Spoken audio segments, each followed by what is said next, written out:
Hi everyone, thanks for joining me. I'm Lynn with PlasmaEnergySolution.com.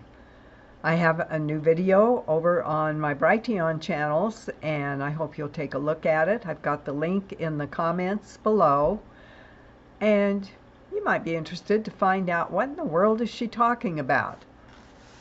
What in the world is this all about?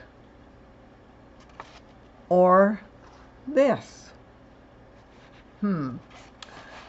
You'll have to go over and watch the video and find out.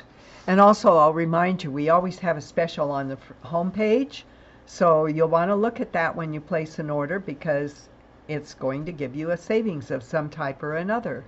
It's not the same special every month, so check and see what it has for you this month. I also shared an article.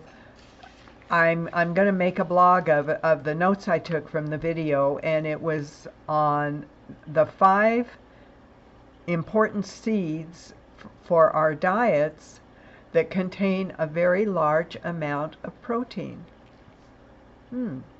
Might be something to look at.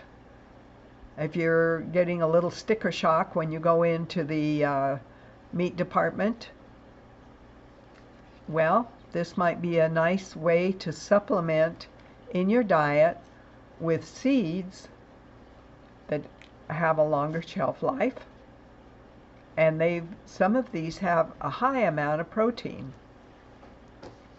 All right, well, go take a look at our Brighteon channel on the other video, and thanks for watching. I hope you have a great rest of your week. Thanks.